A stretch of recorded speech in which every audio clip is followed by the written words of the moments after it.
This is the knowledge century. Nothing to do with birth. It got degenerated when it connected with birth. Ambedkar, unfortunately, Jawaharlal Nehru made him bitter. And towards the end, he lost 3 parliamentary elections in a row and losing his deposit because Nehru ensured that he would be humiliated. And he became bitter. The society didn't stand up for him. His own scheduled caste didn't vote for him. But he was a scholar. And he went to Columbia and got a PhD in economics. His thesis was first class. Went to London School and got a law degree. And he wrote books on Indian culture, which you all must read. I've quoted in my recent book, Hindutva and National Renaissance, long passages from his book. He should be declared by all the sadhus and sannyasis as the new Brahmin of India. That would be the way to rectify. Because he was a scholar, he was a man of learning, and he had no money, he had no weapons, he had no land. He qualifies. People come and tell me I must defend the Brahmins because these Dravida Kadagam people in Tamil Nadu are attacking them. I said, you are a Brahmin? He said, yes, I am very much a Brahmin. My father is Brahmin, grandfather Brahmin. I am pure Brahmin. So I said, where do you work? He says, I am director in Bata Shoe Company. But that's not a Brahmin. You have to be a teacher or an intellectual of some kind, where you live by your knowledge and impart knowledge. So I don't think this system can be rescued. We should all become now, first and foremost, we'll worry about the system later. First and foremost of all, we must say, I am a Hindu and I am proud of it without any security.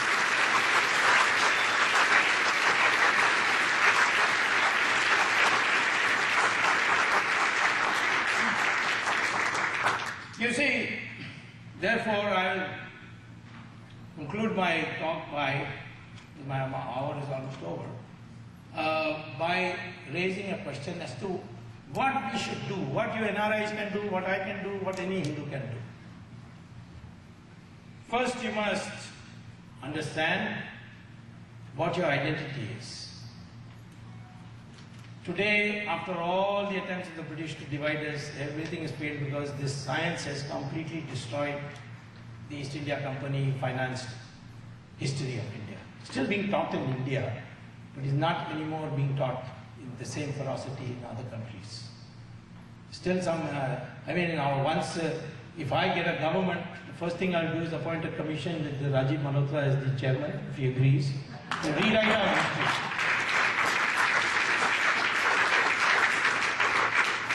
We need a new history book. According to the DNA research which is now published in reputed magazines of the world, like Nature, University of Houston in your state, the Indian has the same DNA. The structure of our DNA is the same. It doesn't matter what color Indian is, because color has got nothing to do with race. It is your exposure to the sun, it's pigmentation. Michael Jackson once went and took out all his pigmentation, he became a white man. You know Michael Jackson, you've seen his complexion. Pure white, the white man's white. So pigmentation has nothing to do with race, but DNA structure is race. And we are all the same, and I proved it once. When Raj Thackeray said in Bombay, these Bombay taxi walas are from UP, they are stealing our jobs of us Marathi, we are different people. They must all go. So I got a friend to go and get a sample of his hair when he went for a haircut. And then I got one UP taxi wala and said, can I cut your hair? And he gave me a sample. I gave him 10 rupees. He gave me one strand of his hair. And I took it to Hyderabad to a laboratory, tested and found the DNA of Raj Thackeray and the UP taxi walas, they're exactly the same. So I came back to Bombay. I announced that Raj Thackeray originally his ancestors came from UP. And therefore the first person who should be driven back to UP is Raj Thackeray and not the taxi wala. And Raj Thackeray has not protested. I told him if he challenges me, ask him to come on this stage and cut his hair in front of everybody, and I'll bring a mobile testing equipment and I'll prove it that he's right. We are the same people. irrespective of your Brahmins or scheduled castes or anything.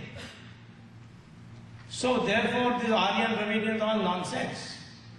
And that, I don't have to expound on it. Rajiv Malhotra has done enough, and you can read his book, how it was contrived.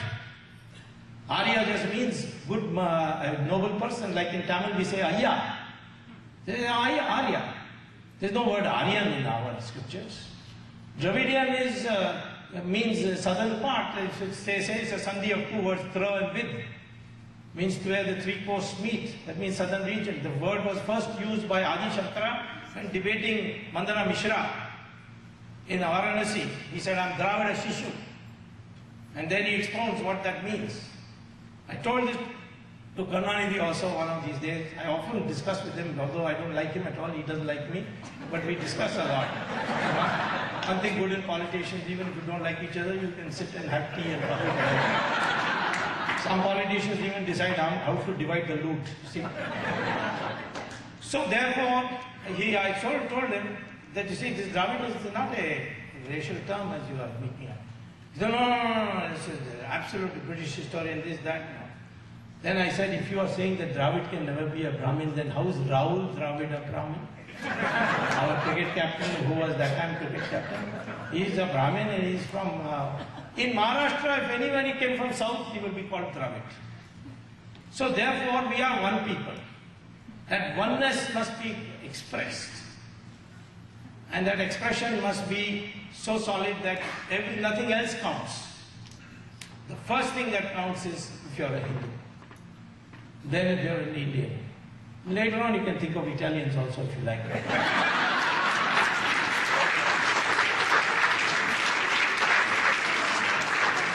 Our identity is, we are Hindus. That is our national identity. What is an Indian?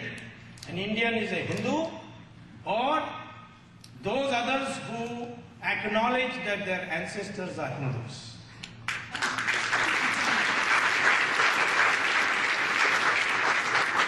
If a Muslim says that my ancestors are Gori and Ghazni, then according to the British Independence Act of 1947, they should go to Pakistan.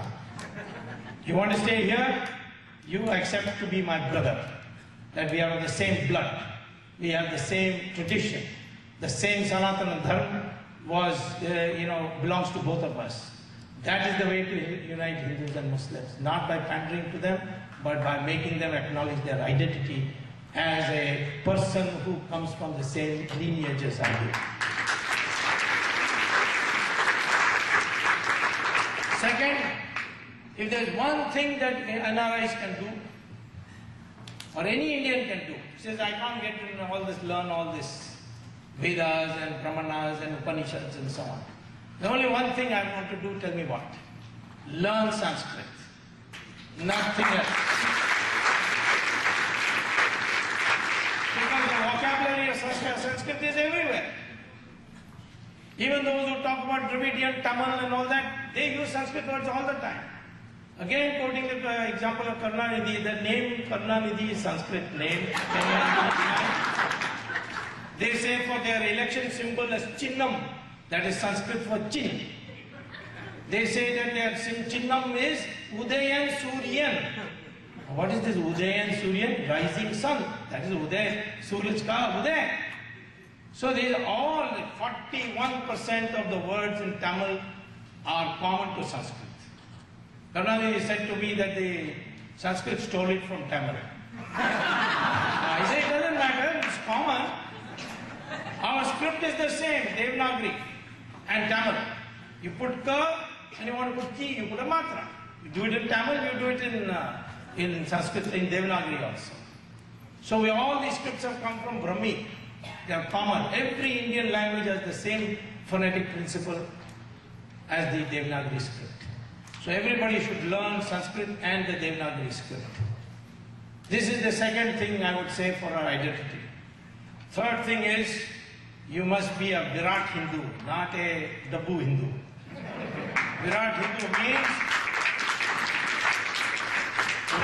means that if somebody attacks you because you are a Hindu, you will retaliate. And retaliate massively.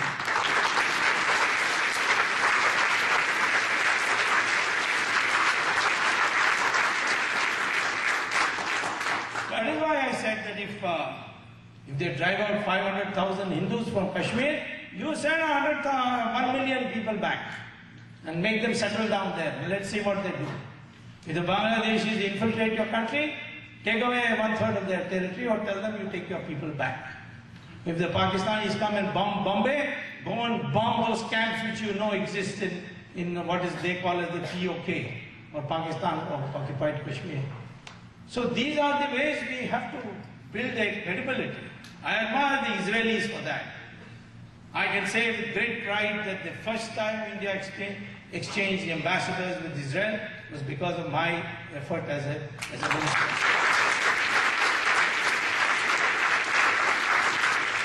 Till that time they didn't know they were. But the Israelis are Jews. And what the Jews were before Hitler, they couldn't stand up to him because they were brought up differently. But that taught them a lesson. Today, the new Jew, who is the Israeli, he has shown the world that even if he's 6 million and there are 150 million Arabs surrounding them, any of them can be defeated at any time. They're all well behaved.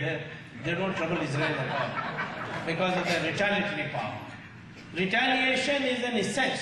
So we are not just Hindus, but we are Virat Hindus. And finally, we must show our respect to gods by actively liberating our temples, not only from where they have been demolished, but also from the hands of the government.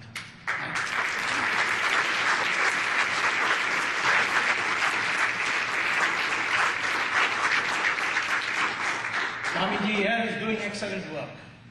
Padayatra. He has brought a focus to the whole thing. But I have got a court case which I'll now go and argue now when I return on the 11th of August, where I have said to the government, yes, government has the power, that if there's a financial mismanagement, they can take over that temple. But I said they cannot take it over permanently. Tirupati was taken over in 1933, still in the government. And the money of the Tirupati is being used for building madrasas and subsidizing Hajj travel, even building churches when Rajshekhar Reddy was there. So, same thing in Karnataka. All misuse. 4 lakh temples are being, the lands of the temples which were donated by people, being taken over by politicians, and they're building housing colonies in it. So I brought a legislation asking the Supreme Court to legislate that when the power is given to take over a temple,